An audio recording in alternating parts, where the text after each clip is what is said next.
Welcome to the first installment of Real Talk TV.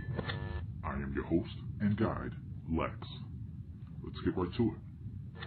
The topic for today: the interesting parallels between X-Men and the Black American experience. As a kid, one of my all-time favorite cartoons to watch on Saturday mornings was X-Men the Animated Series. As an adult, 20 plus years later, I guess you can say I now understand why the show resonated with me.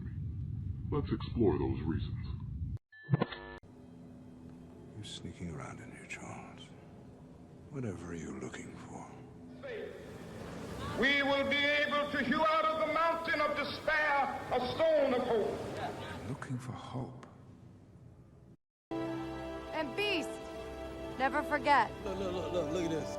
Mutant and proud. Ain't this a bitch?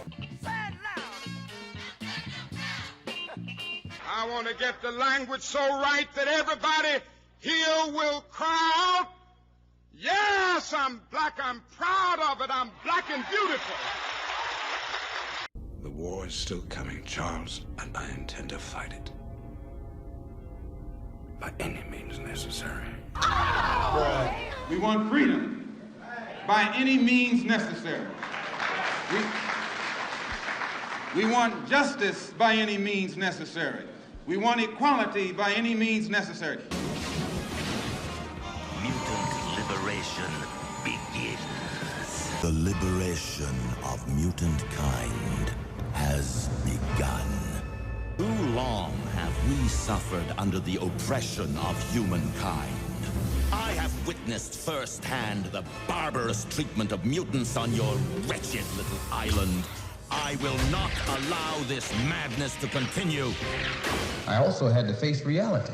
And when I get back into this American society, I'm not in a society that practices brotherhood. I'm in a society that might preach it on Sunday, but they don't practice it on no day, on any day.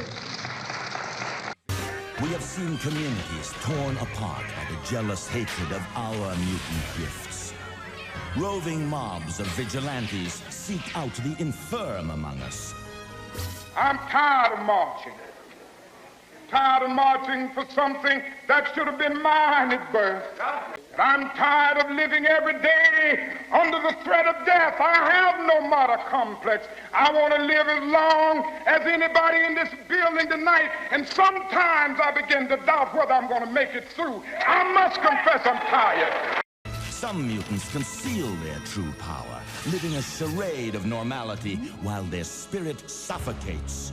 Others have gone into hiding beneath your cities, huddling in the darkness like rats.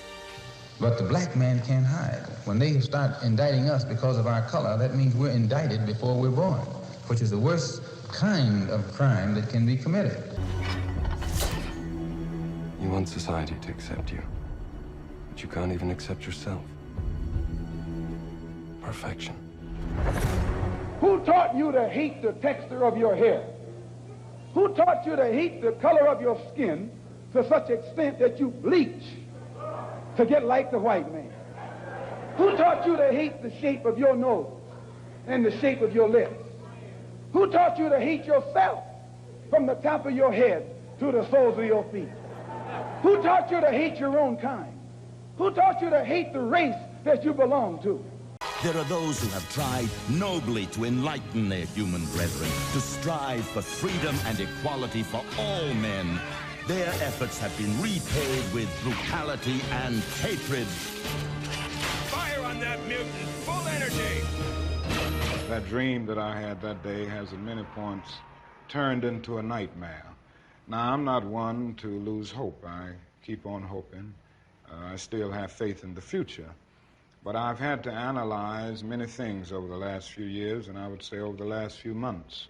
I've gone through a lot of soul-searching and agonizing moments, and I've come to see that we have many more difficult days ahead, and some of the old optimism was a little superficial, and now it must be tempered with a solid realism. The police fired nearly 100 shots. Fred Hampton and Mark Clark were dead. The 7 surviving Panthers were arrested, and police smiled as they removed Hampton's body from the scene. The missing mutant scientists and I have built a mutants-only asteroid where any mutant may live apart from humanity, free from its cruelty. The first exodus will begin in 24 hours near... The whites are against integration in practice, but they're for it in principle. So the only solution is separation.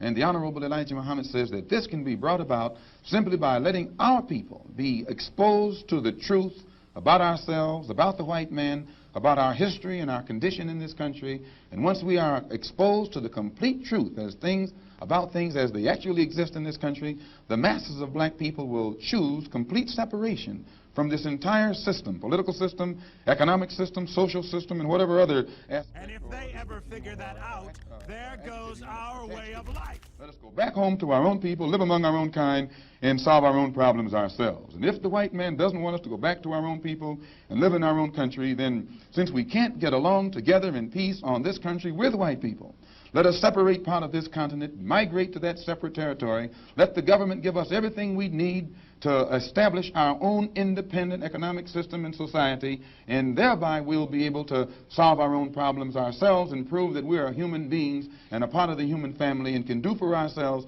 what other humans have done for themselves. And then we'll be able to stop blaming the white man for what he has done and stop begging the white man to solve our problems. We'll be able to solve our problems ourselves. You have to let it all go, Neo. Fear, doubt, and disbelief. Free your... I hope you enjoyed that, but you know what has to be done now.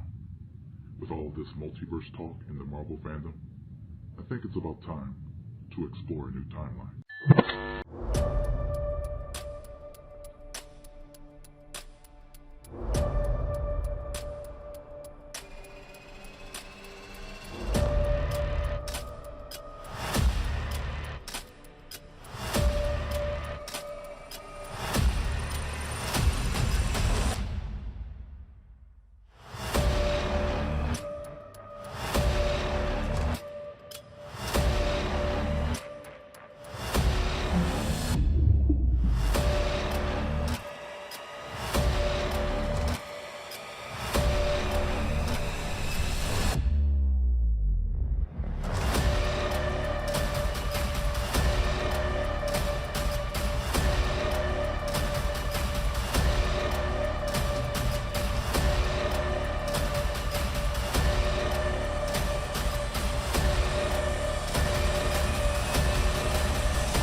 If you like this video, please like, share, and subscribe. And if you enjoy my content and want to see more, there's many ways to support the channel. Check out the online store, check out the comic books, or you can make a donation or become a patron. Thanks for watching.